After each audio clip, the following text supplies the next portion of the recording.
Salam istimewa dengan saya Simon Panggabean. Ya, Pak Menteri ATR garing BPN, Pak main-main Pak ke Kantah Medan Pak. Kenapa? Perlu saya sampaikan bahwa Kantah Medan ini adalah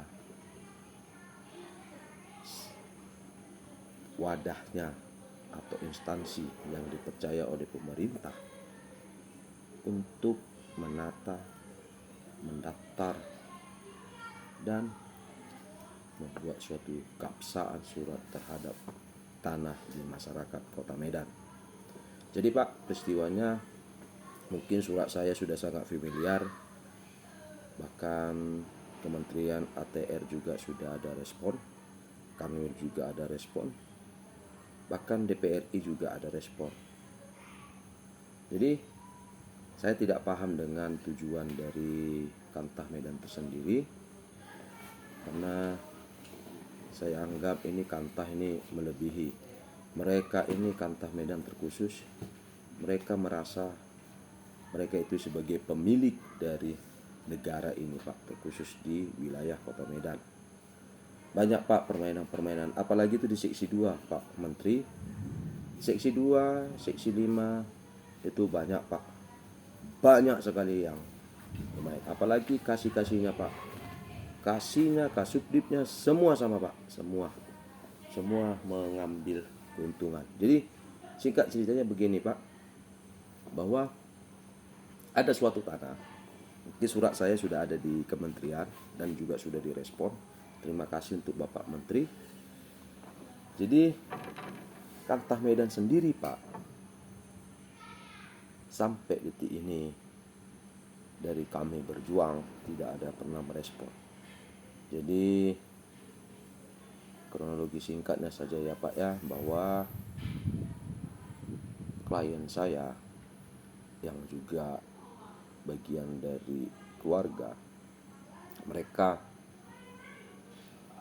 ada melakukan kerjasama kepada developer.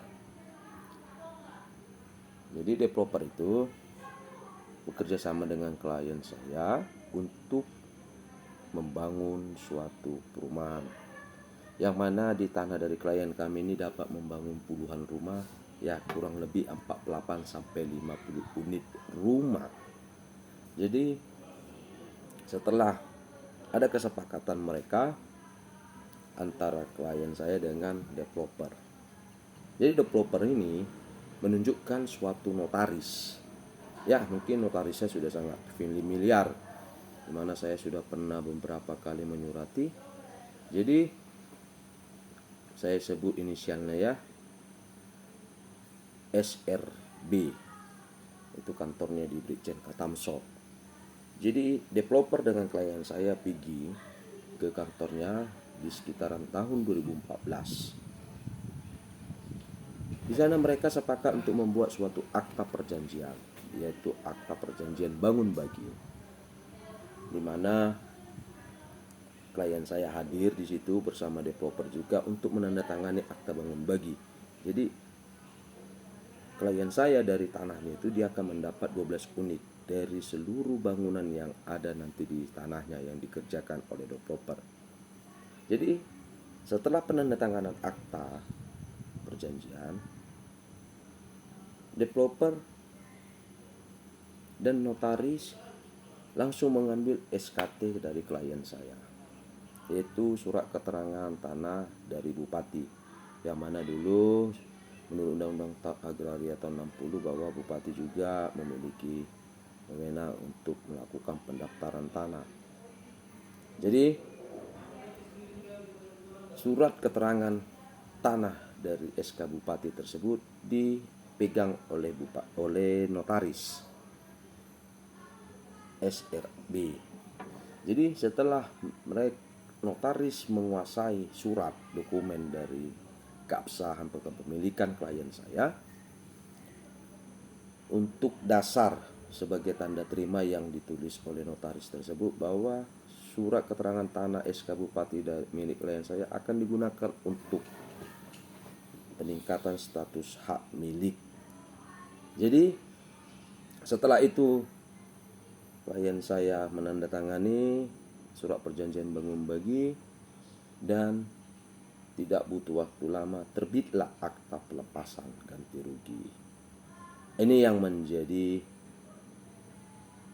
biang keroknya, di mana klien saya mengakui tidak pernah melepaskan atau menerima suatu ganti rugi dari developer.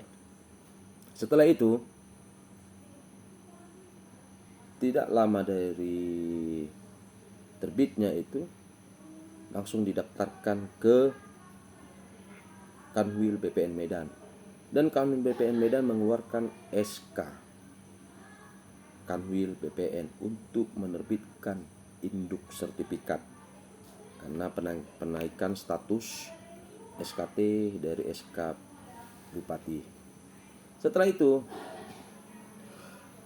terbit SK BPN itu, Kanwil BPN, dipecah SK ini menjadi beberapa bidang. Dipecah sampailah terjadi pembangunan dan terjadi penjualan. Klien saya sampai detik ini tidak bisa memiliki suatu legalitas di atas tanah yang ia punya. Ini sangat miris, Pak. Kami sudah beberapa kali pergi ke Kantah Medan. Mereka selalu beralibi. Bahkan kami pernah direspon hanya sekelas maaf kata, sekelas security, Pak. Makanya ini perlu perbaikan mental terhadap pegawai dan pejabat Kantah Medan. Itu perlu diperiksa, Pak Menteri. Sangat miris ini, Pak, bila terjadi ini, Pak. Kemana lagi masyarakat untuk mendaftarkan tanahnya? Apalagi pesan dari Pak Jokowi sudah sangat jelas bahwa kita akan lawan mafia tanah. Begitu juga dengan Bapak Menteri. Saya tuh melihat di Kantah Medan bahwa ada ucapan Bapak di dalam Kantah Medan itu, jika ada masuk mafia tanah ke dalam tanahmu, gebuk dan pukul. Nah, ini pertanyaannya, Pak. Apabila Kantah atau oknum dari Kantah BPN Medan yang menjadi mafia, apakah bisa digebuki, Pak? Nah, saya mohon, moto dan visi Bapak saya rasa sama dengan apa yang diutarakan oleh Bapak Presiden untuk memberantas dan melawan mafia tanah. Kita percaya, Pak, Bapak Hadi akan mampu. Apalagi background Bapak adalah background dari militer, yang mana Bapak akan lebih pro rakyat karena tentara adalah milik rakyat dan Bapak pensiunan. Begitu juga dengan BPN, Pak. BPN itu punya rakyat. Jadi berikanlah kepuasan dan kepercayaan kepada publik bahwa BPN itu memang layak sebagai wadah untuk mendata, menerbitkan dokumen dan legalitas terhadap keabsahan suatu tanah. Main-main, Pak, ke Medan, saya akan tunjukkan siapa oknumnya, siapa aktornya, saya tahu, Pak. Salam istimewa, Pak. Sehat selalu Bapak Menteri, panjang umurnya Pak Menteri, dan saya mendukung untuk melawan mafia tanah. Terima kasih, salam istimewa.